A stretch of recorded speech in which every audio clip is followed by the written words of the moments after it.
You know, for decades, we've all been told that motivation is this big ladder we have to climb. But what if that whole idea is just wrong?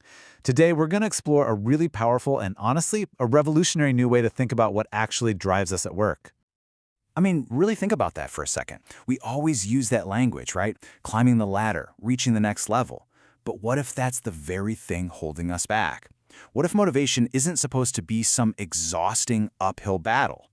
So, this is the fundamental choice we're looking at. The old way, it sees motivation as a ladder you've got to ascend, one painful step at a time. The new way, it suggests you've already won the grand prize, and the real work is just figuring out how to use it. Okay, so to really get the new idea, we have to start with the old one. So let's take a quick look at the traditional map we've all been handed for workplace motivation, a model that's pretty much dominated management thinking for, like, over 70 years. And yep, here it is. Maslow's hierarchy of needs. You've probably seen it. It's a pyramid, right? A model of ascent. You start at the very bottom with basic survival stuff, and only once those needs are met can you even think about moving up to safety, then belonging, esteem, and finally, way up at the peak, self-actualization. And here's the most crucial point about this whole framework.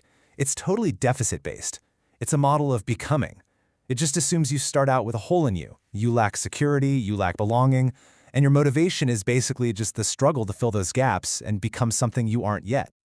All right, now let's just flip that entire idea completely on its head. This new perspective, it's called the human jackpot, and it asks this really wild question. What if we're not at base camp at all? What if we're born at the summit? This really gets to the heart of it. The whole game isn't about the struggle to get to the top. The real challenge is realizing you're already there. You've got access to these incredible views and powerful tools. The goal is just to start exploring what you've got. You see, this is a model of realization and being. It doesn't start from a place of lacking anything. No, it starts from a place of abundance. The argument is that you begin with the grand prize already in your hands, the unearned, incredible gift of consciousness itself. So, what is this jackpot anyway? It's not some abstract philosophical idea. It's a real, tangible, powerful tool that every single one of us has. It's like a cognitive superpower. And that superpower is metacognition. To put it simply, it's your ability to think about your own thinking.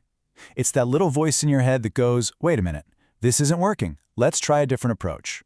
Or, I should probably write this down. It's your own internal CEO, letting you self-assess, plan, and change course on the fly. And here's the real kicker. This is the self-actualization skill. This is the exact tool for self-direction and improvement that Maslow put at the tippy top of his pyramid. But here's the huge difference. In this model, you don't have to earn it. Everyone, from the CEO down to the brand new intern, already has it.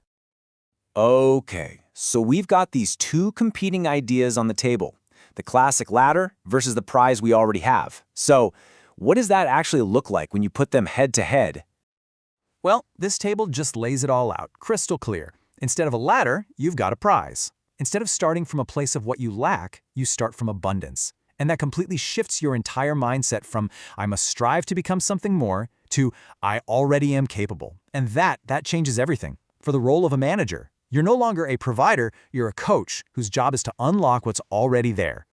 So this is a really fascinating psychological shift for sure. But what does it actually mean in the day-to-day of a workplace?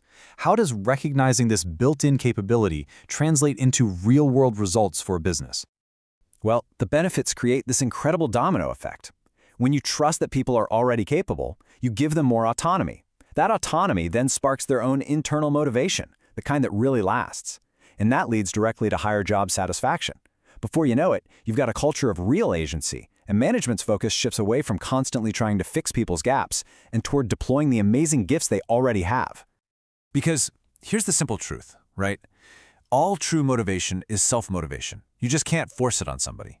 By creating an environment that respects and activates an employee's own metacognitive skills, you foster this incredible sense of ownership. And that is what directly leads to higher retention rates and a much more resilient, adaptable team. So this all leads us to a final and absolutely critical evolution. If your employees are already capable, then the role of the person leading them has to change, and change dramatically. A traditional manager, they kind of act like a provider. They focus on managing tasks, making sure the baseline needs are met. But a metacognitive coach, they're totally different. They're a barrier remover. Their job isn't to micromanage the work. It's to clear the path so the employee can use their own skills to crush it. They enable achievement instead of just managing tasks. So how do you actually put this into practice? Well, first, coach, don't command. Instead of just giving orders, ask questions that trigger their self-reflection, like, so what's your game plan for this? Second, design for agency. Give people real control over their own process, not just the final outcome. And third, flip the script on feedback. Have your employees self-evaluate their performance first, using their own metacognition before you ever weigh in. Ultimately, this is the entire shift in a nutshell. The goal is no longer to help people slowly climb their way toward competence, is to create an environment where they can immediately deploy the incredible capability they already have. So we'll just leave you with this one final thought. Maybe the single most important job of a leader today isn't to light a fire under people, but to recognize the fire that's already burning inside them and then just get out of its way. The real question is, are you ready to make that shift?